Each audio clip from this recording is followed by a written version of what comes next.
o anacronismo da investigação no Brasil, eu estou particularmente de pleno acordo. Ela é, só concluindo para fechar a pergunta, mas a pergunta, em essência, é: por que ciência é só aquilo que decorre da física, da química e da biologia, e as inúmeras disciplinas que estão por debaixo disso? Por que as outras inferências lógicas, dedutivas, no campo da linguística, no campo da argumentação, no campo da observação, também não são tão científicas quanto? É uma questão que, honestamente, me provoca alguns colegas. Por favor.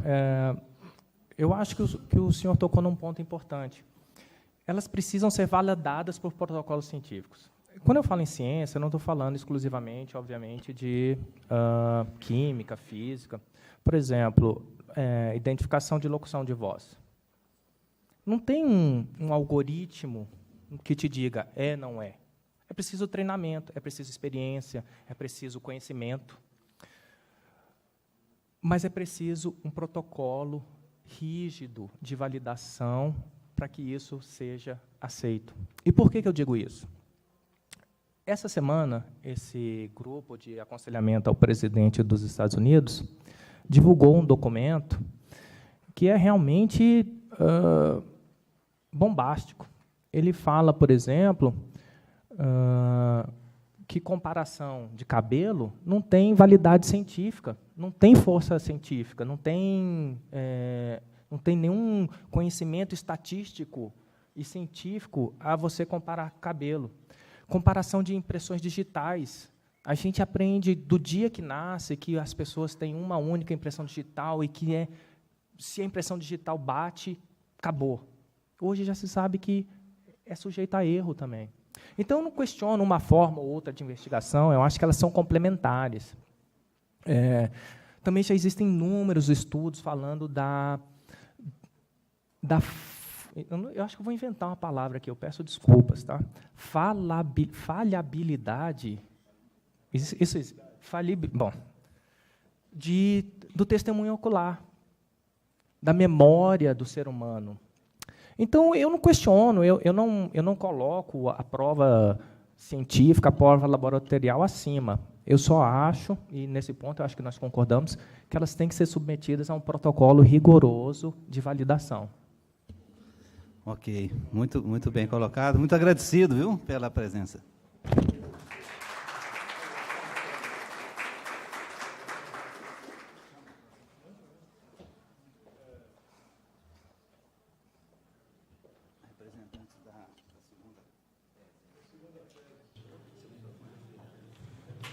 Da segunda tese, da estruturação de novas carreiras e ingresso único. 35 minutos.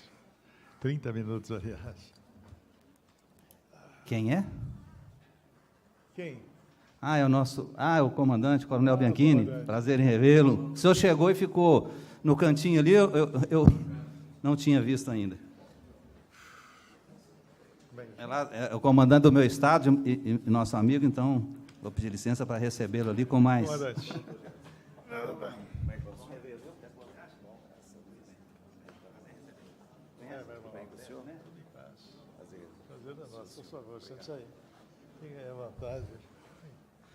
Coronel, a casa é do senhor, viu? E são aí os 35 minutos. O senhor 30 minutos. Acho que eu vou contribuir, vou falar mesmo, cara. Ótimo. Falou agora.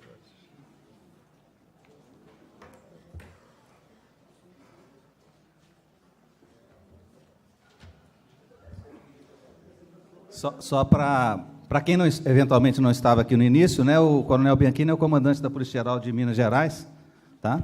Está, me parece, coronel, que não sei se o senhor está falando pelo conselho enfim, mas aí o senhor, por favor, localize a sua fala, porque o nosso encontro é bem informal. Obrigado.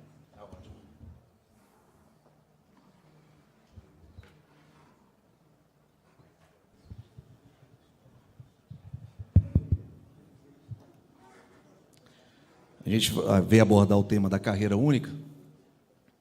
Me apresentando, então, sou o comandante-geral da Polícia Militar do Estado de Minas Gerais, também sou o presidente do Conselho Nacional dos Comandantes Gerais das Polícias Militares e Corpos de Bombeiros Militares do Brasil.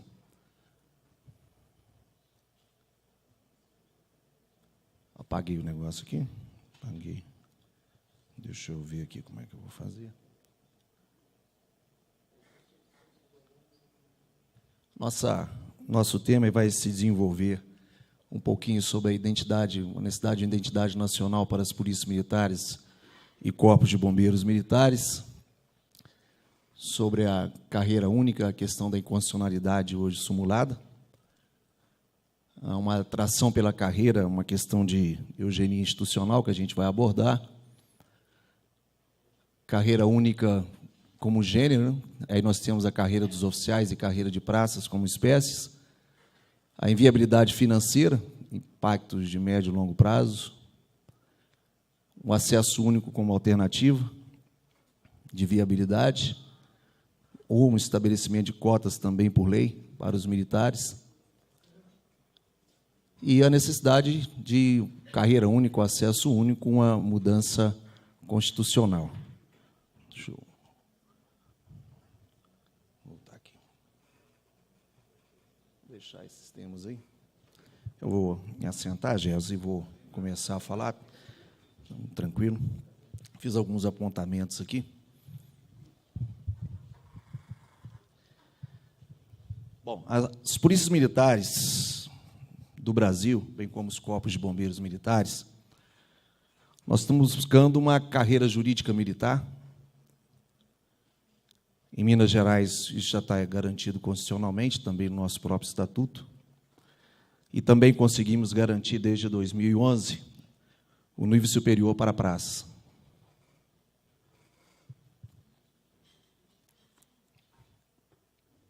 Então, é bastante temerário a gente criar um modelo de carreira única para as polícias militares e corpos de bombeiros militares do Brasil, por algum motivo que a gente vai elencar aqui.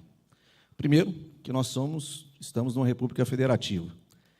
Então, nós temos estados federados independentes, então tem uma autonomia aí que nós devemos respeitar. Nós não temos ainda uma lei de organização básica nacional que nos dê identidade organizacional única, capaz de propor a unificação do discurso. Para os senhores terem uma ideia, nós somos ainda regulados pelo 667, pelo decreto 667, temos uma lei orgânica tramitando desde 2001 no Congresso Nacional, que até hoje não foi votada. Em 2012, eu já coronel, vim aqui para Brasília para criar um substitutivo para o CNCG a ser apresentado para a Secretaria Nacional de Segurança Pública. Criamos um substitutivo da lei orgânica que estava tramitando, apresentamos na Senasp e de lá ela não saiu até hoje. Para os senhores terem uma ideia. Um substitutivo que nos trazia determinadas prerrogativas, nos dá uma identidade nacional, estabelece determinados parâmetros para ingresso, ascensão à carreira, mas que ainda não saiu da Senasp. Inclusive, eu cobrei disso na semana retrasada do secretário nacional de Segurança Pública.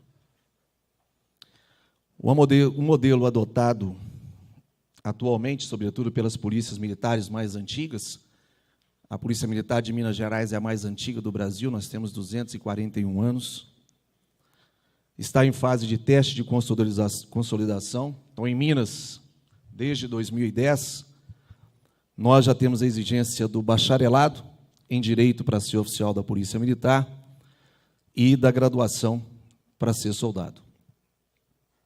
A concepção de uma carreira única, a par dela ser inusitada, segundo a tradição castrense, ela esbarra também num óbice ainda intransponível, pois que, ao preconizar o ingresso, a admissão na base como praça, verticalizando a carreira, ela obsta a universalização via concurso público, que é consagrado no artigo 37, incisos 1 e 2. E é alvo de ataques constantes de doutrina e jurisprudência majoritária, sobretudo no STF. Não é? Também não se compatibiliza a questão da carreira única com a estrutura organizacional da administração pública, principalmente a militar. Pois nós somos detentores de uma identidade e de uma organização administrativa que estratifica graduações e postos. Então, nós vamos desde o soldado, Carreira de praça vai de soldado, cabo, terceiro sargento, segundo sargento, primeiro sargento, subtenente. E depois tem a carreira de oficiais, que se inicia com a praça especial, que é o aspirante, depois segundo-tenente, primeiro-tenente, capitão, major, tenente-coronel e coronel, que pressupõe, né, um tempo mínimo em cada função para você adquirir habilidades e conhecimentos necessários ao exercício de cada função. Os oficiais são formados para o desenvolvimento de habilidades voltadas para ações de comando. Comando de pelotão, comando de companhia, comando de batalhão, comando de região. E gerenciamento administrativo, compreendendo o estudo aprofundado das áreas de atuação da Polícia Militar, desígnios da carreira jurídica militar. Nós temos atividade de polícia judiciária militar e até da própria judicatura militar. Nós, oficiais, funcionamos como juízes nos conselhos especiais e conselhos permanentes da Justiça Militar. Minas Gerais, São Paulo e Rio Grande do Sul, inclusive, nós temos Tribunal de Justiça Militar, que revê as decisões de primeira instância. Para os senhores terem uma ideia, todos os estados do Brasil têm Justiça Militar, em primeira instância. Minas, São Paulo e Rio Grande do Sul têm o Tribunal de Justiça Militar, que é na segunda instância. Inclusive, nós temos os juízes coronéis, que são juízes coronéis da ativa, que são juízes de segunda instância. Então, exigem habilidades diferentes. Além do treinamento para coordenar e controlar grandes operações e atuar em ocorrências de maior complexidade, solucionando e se responsabilizando pelas decisões. Também não se compatibiliza a proposta de carreira única com uma ideia de que nós temos de aprimoramento institucional, que a gente chama de eugenia institucional, não entendam de forma equivocada, seria a possibilidade de trazermos para dentro das instituições militares os melhores quadros, posto que se eu tivesse que chamar alguém para vir para a Polícia Militar com determinadas habilidades, e ele pudesse chegar ao último posto somente depois de 30 anos de serviço, por exemplo, ele pensaria 10 vezes antes de vir para a instituição, eis que outras carreiras seriam mais atrativas para ele, pelos conhecimentos que, às vezes, ele possuiria. Não é? Pois, na medida em que o acesso de todos, dos executores aos gestores máximos, ocorreria por concurso único para a carreira policial militar única, com provimentos derivados verticais. Então, dessa forma, propor que todos os novos policiais ingressem sempre no nível inicial, com status remuneratório de base, mínimo da carreira, indubitavelmente haverá uma perversão da lógica do recrutamento em tese mais abrangente e mais qualificado. Não é?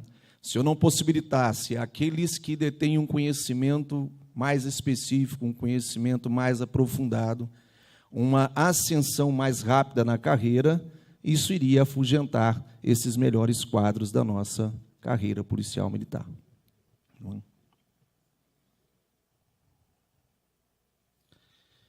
Basta imaginar que o jovem graduado em Direito, a exemplo de Minas Gerais, terá como porta necessária para alcançar o oficialato o ingresso na carreira única como praça, galgando as várias graduações e postos, até alcançar o topo de uma carreira única somente 30 anos depois. Doutor Gesso, na nossa Polícia Civil, nós já temos delegados gerais com 10 anos de serviço. Chegou ao topo da carreira com 10 anos de serviço. Então, se eu quisesse atrair para a Polícia Militar profissionais com conhecimento jurídico para serem os dirigentes da instituição e podendo chegar ao topo somente depois de 30 anos, certamente eu perderia quase todos para a Polícia Civil, para o Ministério Público, para o Judiciário. A instituição Polícia Militar não seria tão atraente assim. Não é? Então, na verdade, os policiais não teriam tempo de galgar os últimos postos. Portanto, estaria frustrada a busca e a contratação de quadros mais qualificados, pela consciência de que a carreira única demandaria esforço hercúleo progressivo, incapaz de satisfazer maiores expectativas de se chegar ao ápice da carreira.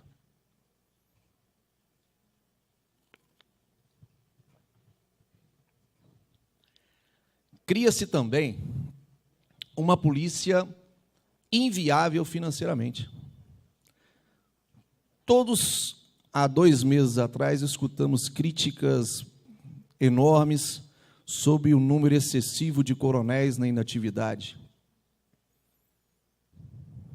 em determinado estado do Brasil. O mesmo acontece em Minas Gerais, onde eu tenho hoje quase 1.000 coronéis na reserva.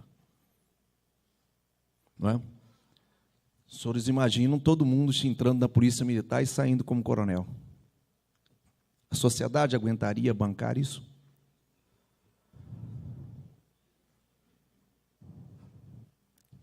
Os estados estão quebrados hoje.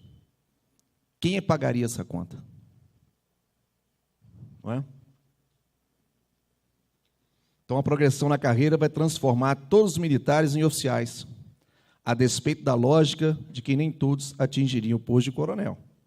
Essa lógica inflaciona os cofres públicos e frustra as perspectivas de recomposição salarial.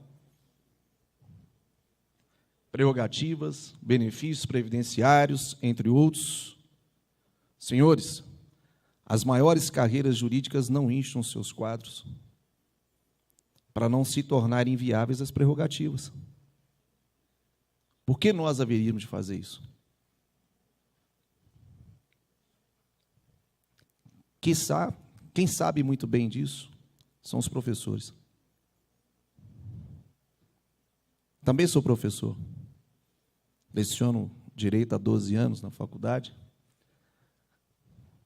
Mas somos muitos, portanto, somos inviáveis do ponto de vista financeiro, até porque o Brasil não estabelece uma lógica de futuro, né? É imediatista.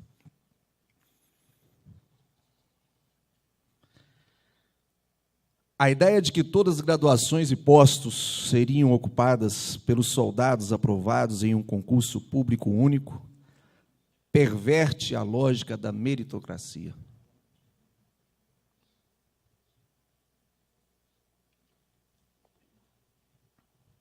Será que todos têm as mesmas qualidades, as mesmas habilidades para serem dirigentes de uma instituição? Detêm os conhecimentos necessários, as habilidades necessárias?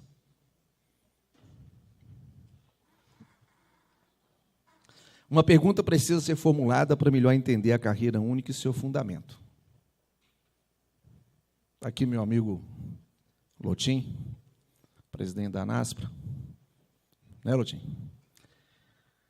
Companheiro que eu estou chamando para vir para cá, para Brasília, porque ano que vem nós vamos ter uma luta muito grande aqui. Nós precisamos estar todos juntos. CNCG, FENEM, ANASPRA, ANEBS, todas as entidades, porque ano que vem nós teremos uma batalha grande aqui sobre a questão previdenciária. Pode o soldado desenvolver o papel do sargento, já que integram a mesma carreira de praças, com habilidades que guardam afinidade? Logicamente, os senhores haverão responder que não. Então, por que então teriam eles condições de desenvolver as mesmas dos oficiais, sem adquirir os mesmos conhecimentos e as mesmas habilidades? Simplesmente por ter feito um concurso único. Não é? Não podemos cair no discurso de que todo soldado será coronel e de que teremos efetivos inteiros de oficiais. Na maioria do discurso de que todo soldado será coronel e de que teremos efetivos, na maioria dos estados, um soldado alcança graduação de segundo sargento com tempo de serviço e esforço intelectual mínimo. Dou exemplo de Minas Gerais. Nós estabelecemos a promoção por tempo de serviço, mas com a infelicidade de não estabelecermos requisitos mínimos de desempenho individual, de comportamento. Basta que ele tenha o tempo de serviço. Então, o soldado com 8 anos vai a cabo. O cabo com 8 anos, aí sim, agora, é chamado para fazer o curso especial de formação de sargentos. E depois que ele é aprovado no curso, ele integra a carreira de sargento e segue a sua promoção, sua progressão normalmente. Não é? É justo transformar todos em oficiais? A sociedade vai suportar esse ônus? Quem vai executar o serviço? Quem vai comandar? Quem serão os articuladores institucionais a brigar pela manutenção do sistema de prerrogativas, direitos e deveres dos militares? Eu sou coronel há quase 6 anos, com experiência suficiente em cada um dos postos. Só como major fiquei 8 anos, como capitão fiquei 7 anos. Durante a carreira desenvolvi habilidades e atributos como oficial que me possibilitaram transitar em todos os níveis de governo e dialogar sobre todos os assuntos de todas as pastas em condições de igualdade. Quem será nosso comandante-geral do futuro com esse novo modelo? Quais habilidades terá? Ou quais lhe faltarão?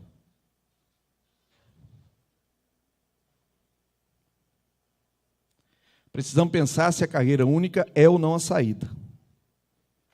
O acesso único é uma vertente que pode ser estudada. Para os senhores terem uma ideia, desde 2011, quando nós instituímos a necessidade do bacharelado em Direito, a lei de 2010 entrou em vigor em 2011, praticamente nós já fazemos um quase acesso único. 60% daqueles, se eu abro um concurso para 100 oficiais, 60% já são oriundos, dos aprovados, são oriundos das praças. São soldados, cabos, sargentos, que fizeram um curso de Direito e prestaram um concurso concorrendo com todos os concurseiros do país.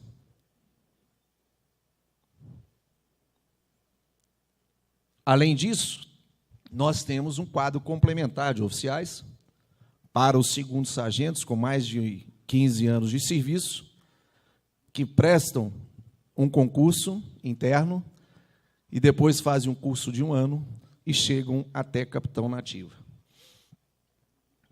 Se nós somarmos os dois, então, por ano, eu devo ter em torno de 80% daqueles que chegam ao oficialato oriundo das praças. Falta pouca coisa para a gente regulamentar, não é? Quase eu tenho um acesso único já em Minas Gerais, mas não carreira única, porque eu exijo habilidades e conhecimento para que eles possam acessar as diversas carreiras. Eu tenho duas possibilidades de se acessar a carreira de oficiais, um concurso universal e outro interno, e tem